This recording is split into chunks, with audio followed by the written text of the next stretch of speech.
What is up, wrestling fans? Kayfabe Chronicles with your host, JP. Well, Hell in a Cell has come and Hell in a Cell has gone, and holy mother of all that is holy on toast, what a pay-per-view. Oh, like so much going on. I can't even put words to what I'm thinking right now. And I'm going to try my best to tell you guys what I think. It wasn't perfect. It was far from perfect, but it started off, yeah, and then it went, yeah, then it went, yeah, again. But yeah, we're just going to get into all the matches, so let's get that ball rolling. As normal, I didn't watch the pre-show, but let's start off with Tag Team Championship. We got the New Day defending against the Usos in the Cell. What can I not say about this match? What can I not... just everything was just so freaking good. Little different from what you normally see. It was Big E and Xavier taking on the Usos. But, just everything going on in this match from, the second the bell rang. I'm just to sum it up as quick as I can, they made a way to make a violent match comedic, but still, cringeworthy. It was such a violent match, but there was no blood, and I think it told a really good story. There was a point where there was, about 1 billion kendo sticks in the ring. Xavier Woods, at some point was, he was fighting the Usos with Francesca, his trombone. He had a cowbell. They pulled out a gong for some unforeseen reason. A couple really good spots that I liked is... they got one of the Usos into the corner. I don't remember if it was Jimmy or Jay, and they kind of put the kendo sticks in and locked him into it, and then they just beat the living crap out of him. There was a point at the end where Big E kind of took it by himself. He all hulked up all Big E style and just started taking everybody out. He picked up the Usos and did a running slam into the cages, into the walls. The walls didn't break, which was cool. He hits the big ending. 1, 2. No, they managed to find a way of that. The Midnight Hour was hit. But in my opinion, the real star of this match, in my opinion, was Xavier Woods, hands down. He got handcuffed. He got locked up in kind of a crucifix position while they just beat the living crap out of him with kendo sticks. And at the end, he's handcuffed and they're hitting him. He's no selling it. Hit him again. No selling it. Freaking just takes out both the Usos with his handcuffs. Starts beating the living crap out of them. Unfortunately, he finally fell to super kick into another super kick, all these super kicks, and then the Usos hit the double crossbody onto Xavier with the steel chairs all over him, and the Usos won the tag team championship. But what a way to open the show! They've set the bar beyond what is even humanly possible with this match. If you guys haven't seen it, I fully recommend you check it out. I'm not doing it any justice by saying what I think, just because I was just in such definitely one of the best matches of the night, if not the best. It's a really tough call between this and, spoiler alert, the other Hell in a Cell match, the main event. But what a good way to start this show. But yeah, New Day drops the belts to the Usos. Looking forward to seeing how much more of this feud goes on. But yeah, Tag Team Division SmackDown looking pretty good after that. Immediately following that wonderful, wonderful piece of matchmanship, we have Randy Orton taking on Rusev. I feel bad that they have to come after that match. Overall, though, the match wasn't too bad. It was pretty decent. Longer than their SummerSlam match, but also me doing this is also longer than the match at SummerSlam. So, pretty decent storytelling. Wasn't a great match. It wasn't horrible. Best part of the match for me was near the end when Randy Orton, gets Rusev down and starts doing that, hitting the ground and that Viper thing. Rusev grabs Randy Orton's hands and tries to roll him into the Accolade. Randy Orton gets out of it, hits him with the RKO and wins, which is poop, because Rusev really needed that match. Rusev needed that a hell of a lot more than Randy Orton did. So it makes me wonder, what are they doing with Rusev? What is going on? When is he going to get his break? I just don't get it. Are they going to continue the feud? Who the hell knows? But yeah, not a great match, not horrible, pretty middle ground in my opinion. Coming up next, we have the U.S. Championship. But it's not what it was supposed to be. That's right. They turned it into a triple threat at the pre-show. So we got AJ defending against Baron Corbin and Ty Dillinger just thrown into the mix. The only thing I was thinking about when this came out, like, you know, when they announced it was going to be triple threat, I was like, I swear to God, if Ty Dillinger wins a title before Sami Zayn does, I'm going to freaking riot. But as the match went on, I really kind of saw why they did this, and I'll get into that in regards to the end. But you know, Ty, not a huge fan of his, but gotta admit that dude can chop. Like when he was doing knife edges and slaps, like you could hear, like, you know, like the world shaking. That's how loud it was. It was really impressive. Really good sequence I liked was when Ty monkey flipped AJ Styles out of the corner. AJ lands on his feet. Freaking Baron Corbin comes in, just boom, hits Ty. He eats shit. Freaking turns around, hits AJ. He hits shit. And then Baron Corbin gets knocked down, and then freaking AJ then like Pele kicks Ty Dillinger, and then Ty Dillinger falls on top of Baron Corbin. So you think like, oh god, Ty's gonna win now. 1, 2, freaking finds a way to kick out. Match pretty much ends. Baron Corbin's outside the ring. AJ jumps on the rope, does the phenomenal forearm to Ty Dillinger, and just before he's about to pin him, Baron Corbin comes in and just chucks AJ Styles out of the ring. Took him 2 tries because the first one he botched. And he pins Ty Dillinger, and we have a new U.S. champion with Baron Corbin. So the crowd was really into this match. Like, you know, at the beginning when they announced, you know, the scheduled for one fall. It was loud. Where's your briefcase? The entire time there was the 10 chants. Like the crowd in Detroit was great the entire night. Actually, they were just so loud, so passionate. It was really good. Like the wrestlers have a tendency to perform better. Like me as like a fellow actor and stuff like that. When the crowd is liking it, you're gonna just give more out of yourself. Like you can be the best in the world, but if the crowd's not responding, it kind of really hankers you down. But yeah, like I said, Baron Corbin's the new U.S. champion. Now I bring on to why Ty's in the match. It makes a lot more sense because AJ lost his title, but he's not the one that took the pin, so AJ still looks incredibly strong in regards to that. Like, I knew that they were going to put the belt on Baron Corbin. I just didn't think, like, you know, I think that having someone else lose it for AJ makes AJ still look strong, and it can put AJ into the main title picture. But yeah, new U.S. champion, so I'm okay with that. Coming up next, we have the Women's Championship. That's right, we got Charlotte taking on current champion Natalya. Video package really cool. I really liked the video package. They like the way the storyline is like, you know, they've really been pushing like the whole like Hart Flair feud that's been going on since the dawn of time essentially. They really were pushing on the whole like Ric Flair health scare thing, which is it in good taste? Is it in poor taste? It's kind of tough, but like the video package itself was really good. Can't say so much about the match though. Like the match was decent. You know, like they Natty and Charlotte have had great matches in NXT before. Their main roster stuff's been pretty good. I just really wasn't feeling the match itself. Like, you know, it was kind of like your stereotypical heel stuff. Like, you know, like Charlotte kind of botches her leg really early on, and Natty takes advantage of it, puts her in the sharpshooter.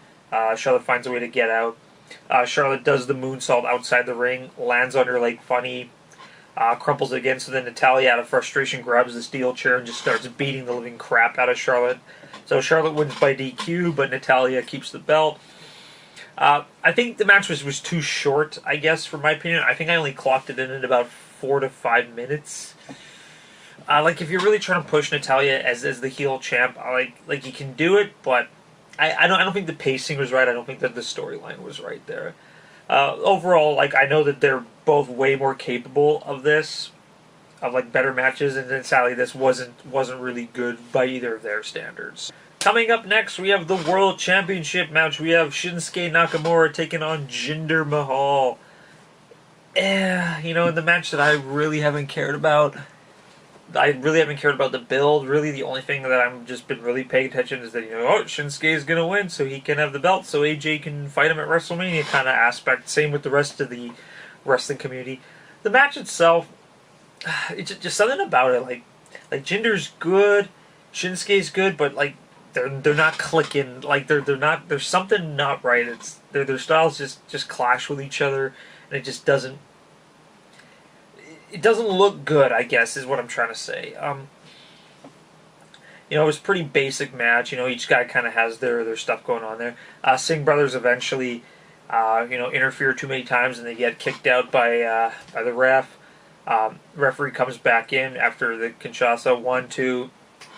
Jinder manages to grab the rope, gets the rope break. They fight a little bit more. Shinsuke runs into the corner, misses with the knee strike, and gets hit with the Colossus, and Jinder wins clean in the center of the ring, which is weird. I don't know what they're doing. If Shin is Shin gonna get the title? Is he not gonna get the title? When are they gonna pull the trigger on that? Like there's too many variables in regards to that. Overall, wasn't really a great match. I know both these guys are way more capable of a better match, but just something's not working, and I can't figure it out. But yeah, Jinder retains the title. The rest of the internet is pissed off about it. Onwards to Survivor Series, I guess. I don't know.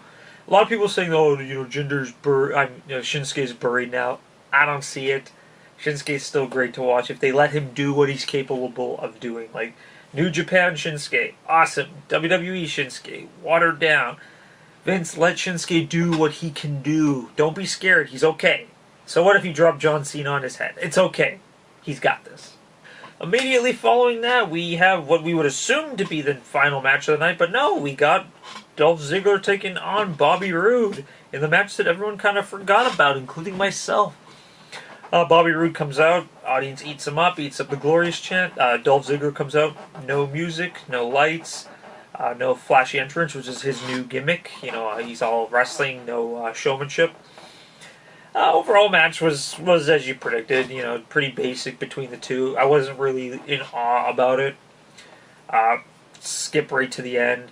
There's like a bunch of roll-ups, you know, Dolph rolls up Bobby Roode, hooks the tights, Bobby Roode rolls Dolph up, and they just keep rolling from one corner to the other corner where Bobby Roode finally gets to the full end, hooks Dolph Ziggler's tights and gets the 3 count. So, you know, he did an evil win, but Bobby Roode gets the pinfall victory over Dolph Ziggler, and just before he's about to celebrate, Dolph hits him with the zigzag and leaves the ring.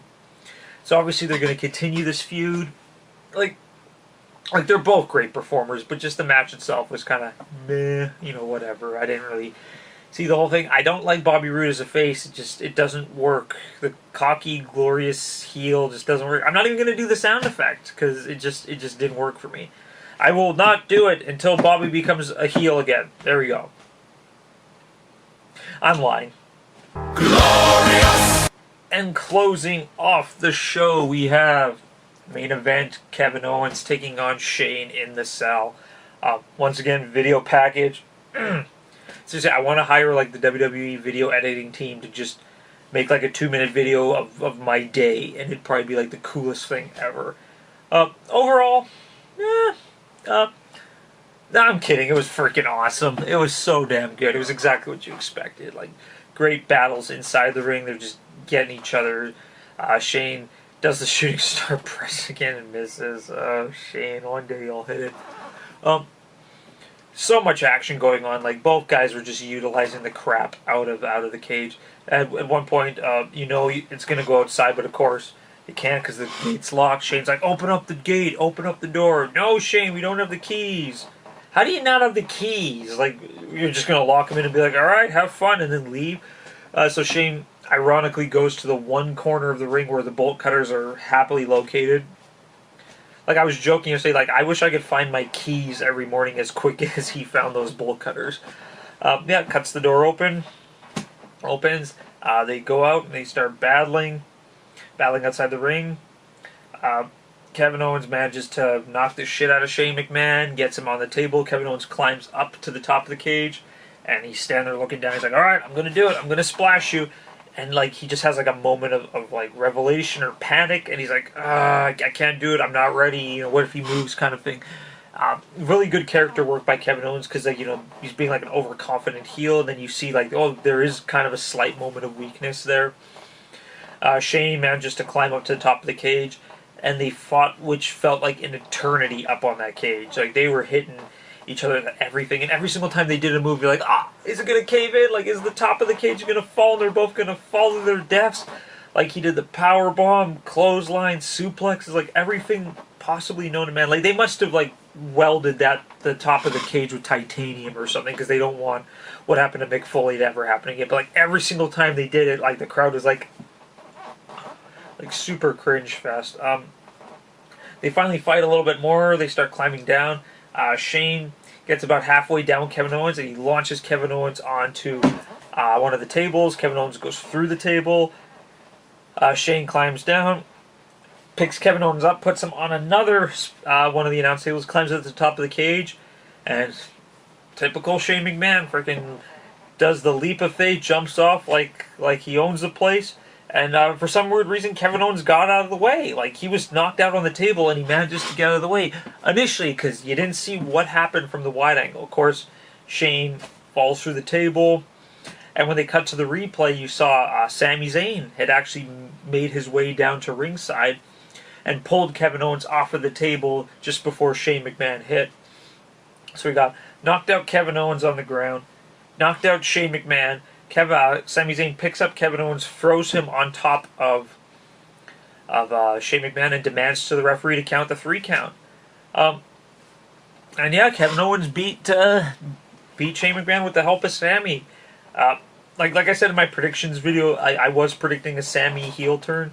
So inside I'm like, yay! But on the outside I'm kind of like, that's it? He just kind of pulls him off the table? And there's really no explanation why. Odds are we'll find out, on SmackDown this week. But I don't know, I just wanted more out of the heel turn. Because, I've really been wanting Sami to get a push for a long time, if you guys know me. And I just felt kind of unfulfilled in regards to that. Like, is it a full heel turn? I don't know. Like, yeah, we'll have to wait until Tuesday. I was expecting him to, like, haluva kick Shane McMahon, like, through the cage or something. Like, just something more epic than just... Like, he didn't even put his hands on Shane McMahon. He just pulled Kevin Owens out of the way and then put Kevin Owens on top of it.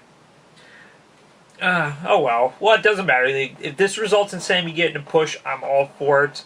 Heel Sami, face Sami, doesn't matter. I'm still going to cheer for him. He's still my favorite guy on the roster. I still love everything about him. So I'm hoping for the best out of this. But yeah, that match, so good. So much good storytelling. It was... It depends what your cup of tea is. Was the tag match better? Was this match better? I don't know. I still have match thinking to do, so I don't have a match of the night. But both Cell matches are like that at the moment. But yeah, we'll find out more this week on SmackDown. But yeah, overall, pay-per-view started off really strong and then ended on a strong note. So I'm happy with all that. And there you guys have it. Hell in a Cell. What did y'all think about it? Let me know in the comments section below. As always, crush that like button and click subscribe for more great videos. Follow us on Twitter using the 2 name tags below, and also remember, check out that Facebook page. Oh, Hell in a Cell's so good. Looking forward to seeing what SmackDown Live does. SmackDown's back, baby. They are back. Great pay-per-view. Way better than No Mercy. Way better than No Mercy. But yeah, as always, this is JP from Kayfabe Chronicles, and I will see you guys next time.